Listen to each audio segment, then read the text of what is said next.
Уникальность Швейцарии, что вся страна, жизнь людей в этой стране, она неразрывно связана с природой. Людей, живущих здесь, окружают либо озера, либо горы, либо и то, и другое. Но сейчас я на Женевском озере, и везде вдоль города идет набережная, и здесь вдоль набережной везде пирсы вот такие установлены. Фактически в любое время года можно наблюдать здесь как рыбаков, так и людей, которые плавают. И я неоднократно видел, особенно в Женеве, когда банкиры какие-то подходят в костюмах, снимают костюмы и сразу же идут, окунаются после своего рабочего дня, чтобы снять стресс. Моя рекомендация будет во время вашего приезда в Швейцарию или в Монтрё, это обязательно покататься на корабликах по Женевскому озеру. И вот, допустим, здесь на набережной в Монтрё сразу же стоит стенд, какие есть корабли. Это паровые корабли, которым уже порядка 100 лет.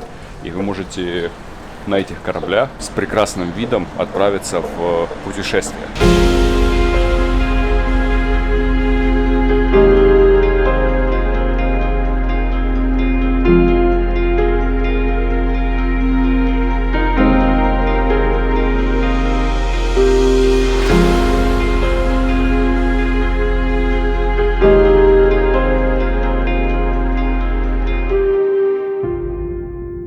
Кто сможет мне назвать, с какими странами граничит Швейцария? Подсказка. Этих стран 5. Ладно, скажу. Это Германия, Франция, Италия, Австрия, не путать с Австралией, и Лихтенштейн. Отсюда, собственно говоря, и основные языки, на которых говорят в Швейцарии. Здесь говорят на французском, на немецком, на итальянском и на, вы, наверное, скажете, английском. Нет, не английском, это романшский язык, это, собственно говоря, оригинальный язык, на котором говорили в Швейцарии еще до того, как она стала Швейцарией. На романшском здесь говорит менее 1% людей, и в основном люди разговаривают на 3 языках: французский, итальянский, немецкий. Но точно так же очень многие знают и английский язык, и здесь много учебных заведений, в особенности школ, которые преподают на английском языке, или они являются билингвальными, то есть вы говорите на 2 языках в школе, предметы идут на 2 языках, плюс вы выбираете еще для себя язык какой-нибудь, это может быть и китайский, и испанский, какой угодно. И в школах очень многие дети говорят на нескольких языках.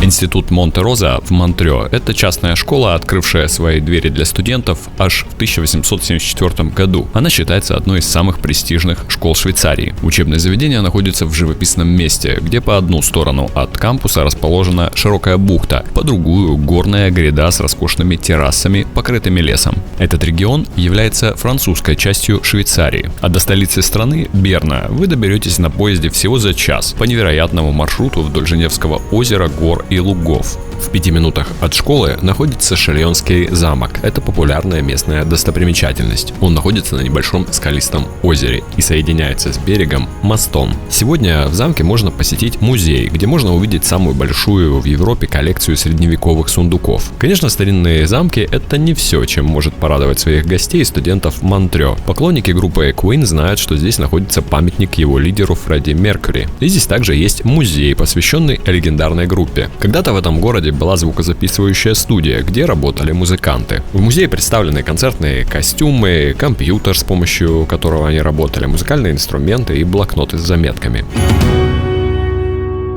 I would say basically what's really unique about Swiss boarding schools is our location, really in the heart of Europe. It's a little bit of a cliche, but Switzerland is very clean, very international as well. So our students, it's very natural, you know, when they go out of our walls, they go to Montreux, they feel secure, they feel at home, far away from home. We always have house mothers, so we have 2 house mothers who are here to take care of the students. They're not teachers, they're really here only for the good care of our students. And you can see even our students, they call them mama. So it means a lot. Once we see that they feel lonely, sometimes, of course, they're far away from their parents. Also for younger students during the summer course, we always are present and here to help them as much as we can. The school has been here since 1874. So in 2 years' time, we will be celebrating 150 years of education in this building. My family, so it came from my grandfather, took over the school in the late 50s, developed it as a co-education international boarding schools for boys and girls. Before it was girls only in the early 60s, and very quickly we had different nationalities joining from India, from Japan, from all over the world. Монтрео также известен своим железнодорожным маршрутом Golden Pass Line протяженностью в 191 километр, поезда которого идут через горы, озера, водопады, луга. Пассажиры могут приобрести билеты на один из двух видов поездов с панорамными окнами и в ретро-стиле. И это не единственный поезд, достойный внимания. Если взять билет на поезд Монтрео Бернский Аберланд, то есть возможность прокатиться в шоколадном поезде. Здесь также есть выбор: современный поезд с окнами на всю стену или же поезд 1917 года в стиле ампир. Конечная — Калер, завод шоколада. Ну и, конечно, Монтрео славится своим джазовым фестивалем, который проходит каждый год в июне-июле, вот уже более 50 лет. Причем, чтобы испытать восторг, посетив данное мероприятие, совсем не обязательно быть поклонником джаза как такового, поскольку многие песни исполняются в самых разных стилях, не только в джазовом. Студентам в городе всегда есть чем заняться, независимо от увлечений, а сама школа привлекает студентов не только удобным расположением. Гордость школы-пансиона — ее выпускники, которые позже поступают в университеты по всему миру. Мне в школе, наверное, вот эта зона понравилась больше всего. Это, ребята, бар. Это студенческий бар, куда они могут прийти и взять какие-то закуски. Посмотрите, как все это дело сделано. И сразу же у вас здесь выход во двор к теннисным столам, и дальше идут площадки для баскетбола, для футбола. И раз уж я сказал про бар, то, наверное, и про еду в целом, да, надо сказать. Вообще в столовой у них питание трехразовое, 3 раза едят. Плюс вот между всеми этими завтраками, обедами и ужинами у ребят здесь есть еда вот в баре. Они могут прийти и взять какие-то закуски, снеки, фрукты, ну все, что хотят. Ну и плюс, конечно же, в городе здесь все, что хотите, можно взять, заказать. Есть абсолютно все. Очень прикольный бар. Смотрите, еще стены, да, сохранились от того, что было здесь изначально построено.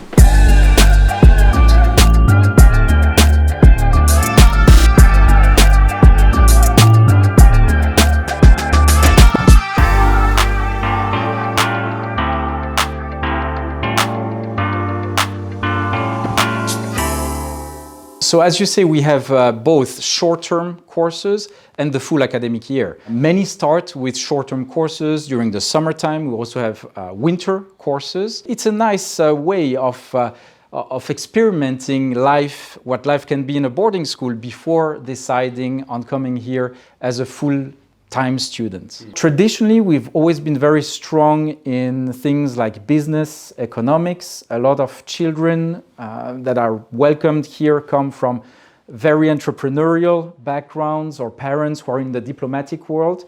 So international relations, you know, those are the natural pathways for most students coming here at Monte Rosa.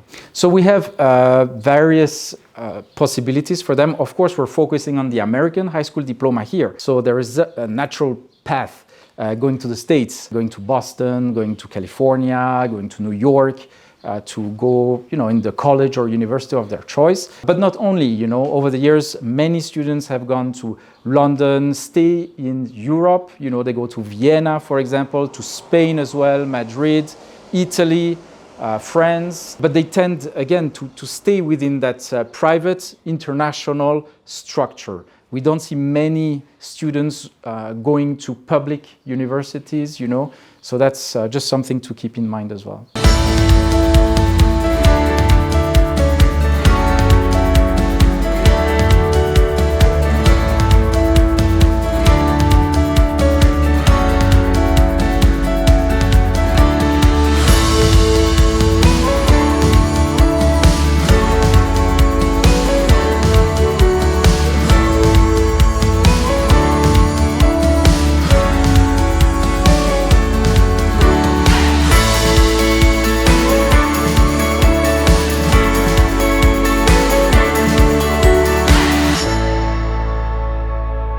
Есть одна вещь, которую вы, скорее всего, не ожидаете увидеть в Швейцарии. Это, ребята, блошиные рынки. Сейчас на набережной в Монтрео тоже расположились такие лавочки. На таких рыночках вы можете найти что-то типа вот камушков, как у нас, знаете, да, там камешек и написано Геленджик на побережье. Вот здесь то же самое вы можете найти, там будет написано Монтрё. Или вы можете найти, скажем, мыло ручной работы в виде эскимо. Здесь же вы можете найти швейцарский шоколад. Не тот швейцарский шоколад, который вы можете увидеть, ну, скажем, в duty-free, да, Таблерон или Линд, а швейцарский шоколад, который делается в каких-нибудь маленьких отдаленных деревеньках в ограниченных количествах. Также на таких рыночках можно купить очень редкое швейцарское вино, которое производится здесь в Швейцарии и практически все потребляется здесь в Швейцарии. И также вы можете найти и местное пиво. Тоже практически невозможно встретить где-то на экспорте. Особенность многих швейцарских городков, Монтрё не исключение, то что города эти находятся на гористой местности